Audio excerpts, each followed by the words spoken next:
Bonjour, bienvenue dans la série sur la mécanique quantique. Alors, nous avions vu la propagation d'un électron dans un cristal et les équations auxquelles nous avons abouti. Alors, nous allons voir maintenant les solutions en état d'énergie, les états stationnaires, c'est-à-dire les états d'énergie bien définis. Alors, je ne donnerai bien sûr pas les détails mathématiques, je vous donnerai simplement les principales étapes et les résultats. Alors, ça vous permettra, si vous voulez, de faire des calculs détaillés par vous-même, si vous vous en sentez capable.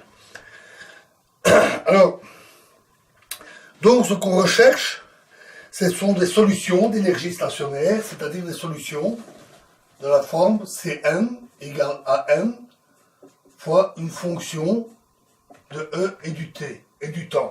Alors ça, c'est la fonction habituelle que nous avions l'habitude d'écrire, qui est une solution qui oscille au cours du temps, d'amplitude constante, mais la phase aussi au cours du temps, et An est une constante qui dépend de la position n, de l'atome n considéré. Alors, si on remplace cette solution dans les équations, on obtient de nouvelles équations pour les An qui sont E fois An égale E0 moins A fois AN moins 1 moins A fois AN plus 1. Et il y a bien sûr une infinité d'équations comme ça. Alors, ça, ce sont des équations linéaires qui sont en général faciles à résoudre. Mais ici, il y a une infinité d'équations comme ça. Donc, les techniques de résolution habituelles ne fonctionnent pas toujours. Et ça peut être très ardu de résoudre des équations qui sont en nombre infini, on comprend bien. Alors, pour le faire, on va donner une position aux atomes. Donc, on va dire que l'atome N est à la position Xn. Et que chaque atome est régulièrement espacé de la distance B. Donc, la position Xn plus 1, c'est simplement Xn plus B. À ce moment-là, les solutions prennent la forme A de la position Xn et les équations prennent la forme E de AXN est égal à E0 moins A fois A XN moins B moins A fois A XN plus B. Alors ça, cette équation, pour les mathématiciens ou pour les physiciens qui en ont l'habitude, a une forme assez caractéristique qui ressemble à une équation différentielle. Et l'équation différentielle décrit comment varie une grandeur en fonction des variables, par exemple la variation au cours du temps d'une grandeur, qui relie les variations au cours du temps avec les variations dans l'espace de cette grandeur. Donc, il existe des outils pour résoudre les équations différentielles, et cette équation qui ressemble, on peut essayer d'appliquer les mêmes. Et en particulier, pour des équations de cette forme, une solution classique, c'est une solution qui oscille, une solution oscillante. Alors, on peut essayer une solution de ce type.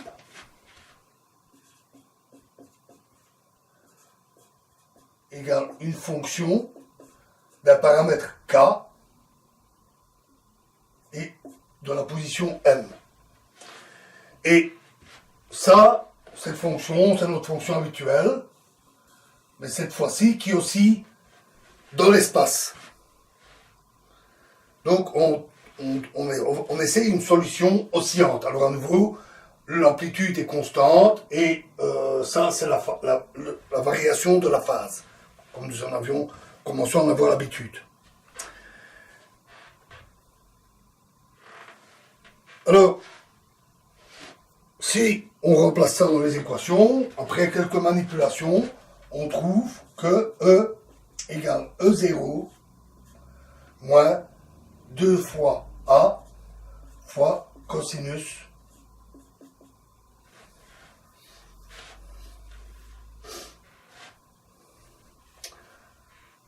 KB.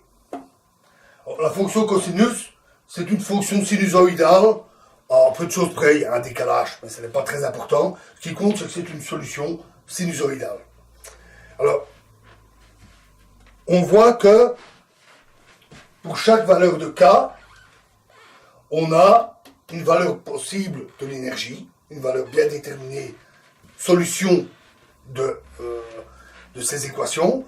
Donc en fait, comme il y a une infinité de valeurs possibles pour K, il y a une infinité de solutions. Alors ça ne devrait pas être trop étonnant, hein, puisqu'on avait une infinité d'équations.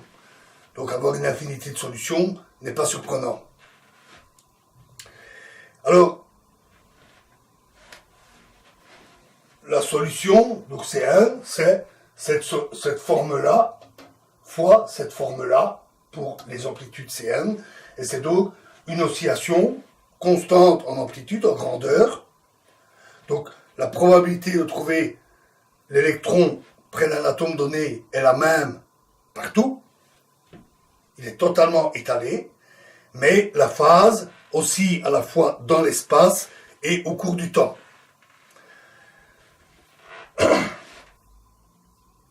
Alors, si on trace une telle solution, on va tracer quelques atomes, on trouve une solution. Alors, je ne vais pas évidemment tracer la valeur de l'amplitude, puisqu'elle est constante, la grandeur, la valeur donc Cn est constante, et le carré qui donne la probabilité est constant. Mais si je prends par exemple la partie réelle de la fonction, on va obtenir une fonction qui oscille comme ça. Donc pour A de xn, une fonction oscillante. Alors, donc la partie réelle de A de xn.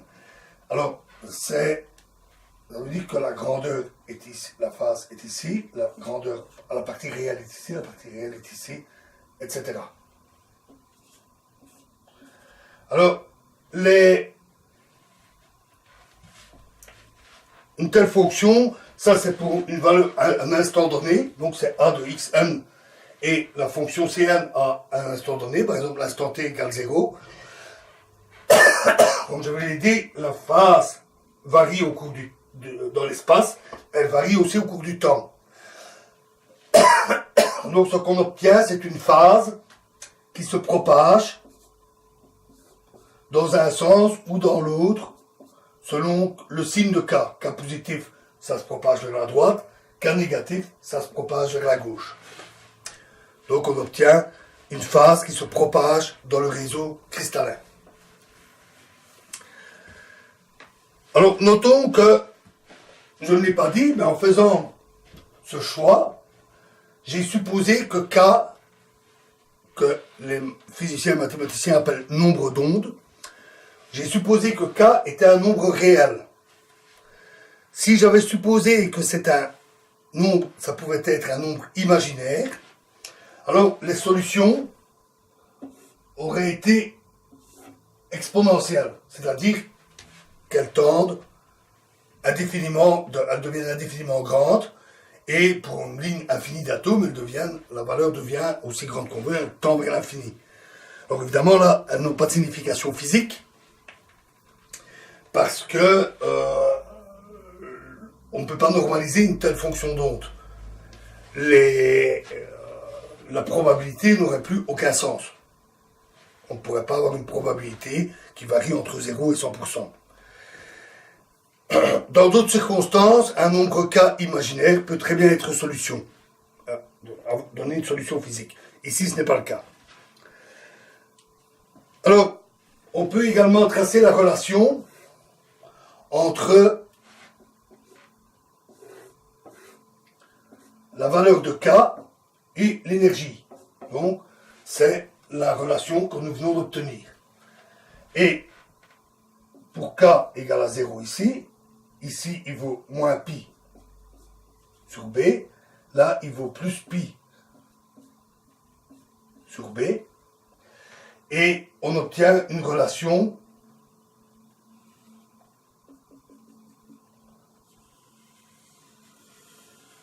comme ceci.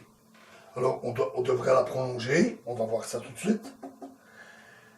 Et ici la valeur vaut E0 moins 2A, et là elle vaut E0 plus 2A. Donc on a une bande de largeur 4A. Et puisque cette forme-là est oscillante, cette bande de largeur 4A, c'est la bande des énergies autorisées. Toutes les solutions ont des énergies qui sont comprises dans cette bande-là. C'est quelque chose que nous reverrons dans d'autres circonstances. Donc ce sont les seules énergies possibles pour l'électron dans le cristal. Notons que si on prolonge ici, on obtient des valeurs plus grandes, négatives ou positives, de K, mais ce sont les mêmes solutions physiques. Pourquoi? Parce que simplement, on va obtenir des oscillations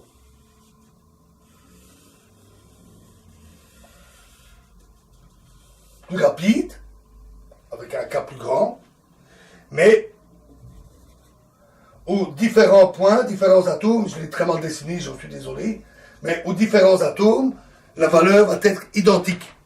Or, seule la valeur de l'amplitude aux différents atomes a de l'importance. La valeur exacte de cette onde qu'on va tracer de manière continue est seulement due au calcul que nous avons fait et au choix de donner une position X continue aux atomes, ce qui a facilité la résolution mathématique. Mais seules les valeurs aux atomes ont une signification. Et si on prend des cas plus grands, on obtient une onde qui oscille plus vite, mais qui, au niveau des atomes, prend chaque fois la même valeur. Donc, les seules valeurs qui ont un sens pour K sont les valeurs dans cette bande entre moins pi sur B et pi sur B. Alors, nous avions fait une hypothèse simplificatrice dans la vidéo précédente en disant que A, ou plutôt IA sur H bar, était l'amplitude que l'électron saute sur l'atome voisin. On avait dit qu'il pourrait très bien sauter 2 atomes plus loin, faire un saut plus grand. Il a une certaine amplitude et on peut imaginer qu'il y ait une amplitude IB sur H bar de faire un tel saut. Effectivement, on peut faire cette hypothèse, refaire les calculs qui sont un peu plus compliqués, pas tant que ça, et on obtient les mêmes solutions stationnaires et la même bande de valeurs pour K. Donc ces résultats sont universels. Par contre, la forme de cette relation, qui est appelée relation de dispersion en physique, cette relation de dispersion peut avoir une forme qui varie selon les circonstances, selon les valeurs de A, de B, voire d'autres possibilités. Dernier petit résultat qu'on peut obtenir, c'est regarder ce qui se passe pour de petites valeurs de K autour de cette valeur-là. Alors si on fait le calcul, on trouve que dans ce cas-là, l'énergie vaut environ A fois K au carré fois B au carré. Or B c'est une constante, c'est la distance entre les atomes.